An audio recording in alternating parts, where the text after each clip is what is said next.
Hey everyone, it's Tony from Mr. T's Toys, a place to review and discuss vintage and modern toys and geek out over fandoms from today and yesterday. And today, I'm geeking out over this guy. That's right, it's a Red Hulk. Let's check it out. Okay, so this is not my first Red Hulk. You can see over here, I've got one of the Marvel Universe figures. I've got a few Hulks from the Marvel Universe 4-inch series that was out, gosh, must have been 20 years ago. But this is a new one. This one here is part of the Epic Heroes series. There's not as much articulation as those early 2000 figures. And this is from the Captain America Brave New World movie. I saw this and thought, let's pick it up and see how it compares. It's a little simpler, but it's still a Hulk. So I mean, I think I love Hulks, and these 4-inch Hulks are a little bit easier to put on a shelf. The Marvel Select Hulks that I have, those things stand about 10 inches tall.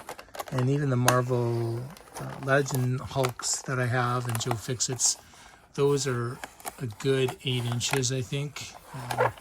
So they're all pretty big. So these 4-inch Hulks,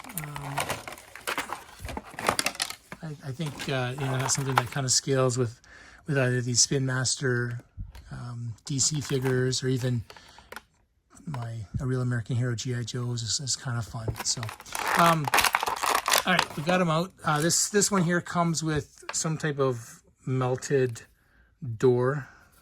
I haven't seen the movie yet, so I'm not sure what that's a reference to. But here we go. Here's the figure. So, a little bit about the Red Hulk. So he's been around in the comics since I think 2008.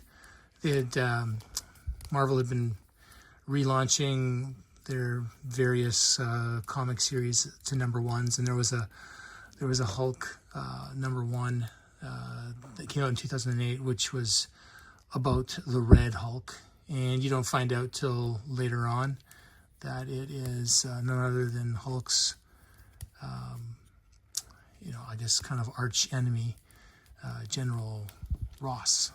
Thunderbolt Ross, so Betty Ross's father.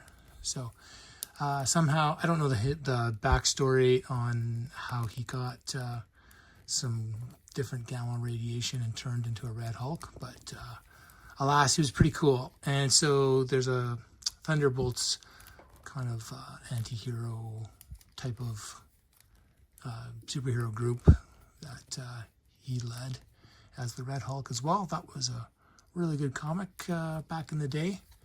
I think they're maybe making a movie about that as well. But yeah, so this figure here, you've got some elbow movement. You've got your shoulders. There's a little bit of head, just moves back and forth. No up and down. Well, a little bit of up and down. So a little bit of movement there. No torso or ab crunch.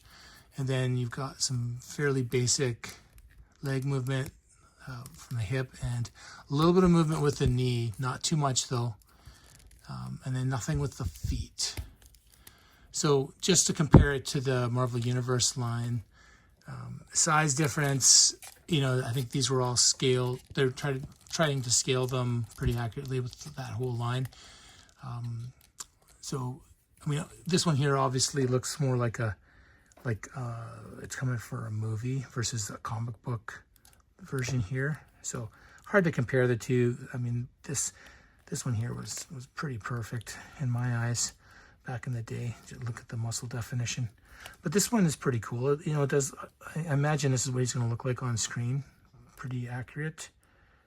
Not too bad. So from a height standpoint, this one's kind of hunched over a bit, but there's not that big of a difference in height when you take into account the slope in his back. Now, just to compare him to maybe some of the other Hulks, I think this is another Marvel Universe, but it is a different version of the Green Hulk, and he's considerably taller. That's okay. And then I've also got a gray Hulk from that same line.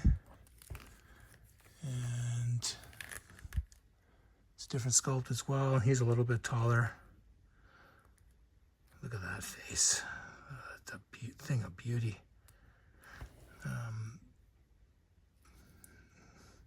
It's interesting to make him look quite young, even though he's an older gentleman.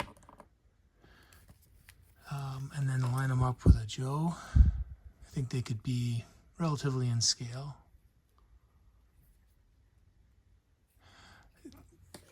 He looks a little slender for a Hulk, but overall not bad. Price point on these Epic Heroes, I think they're maybe $10, something like that. Definitely worth picking up if you don't have any of these ones from the early 2000s, 2010s when they came out. These Epic Heroes, they kind of double as something that the kid could play with, but then they're collectible as well. Sculpts are all right. It's just the articulation that's not the best, but it's better than 5 POA. And it's pretty substantial. It's pretty heavy. And I mean, the accessory, it comes with an accessory, which is all right. I always thought like a ripped off door is kind of a useless thing, especially when it's glowing like that. I don't know what the deal is with this, but I guess you could play around with that, post some pictures, ripping off a door. Yeah, he's okay. I'm always happy to get a Hulk. And this red Hulk, we definitely got a place for it here in Mr. T's Toys. I hope you enjoyed this video, and if you did, and you'd like to stay up to date with new content and help the channel grow, please like and subscribe. And if you already are subscribing, thank you so much.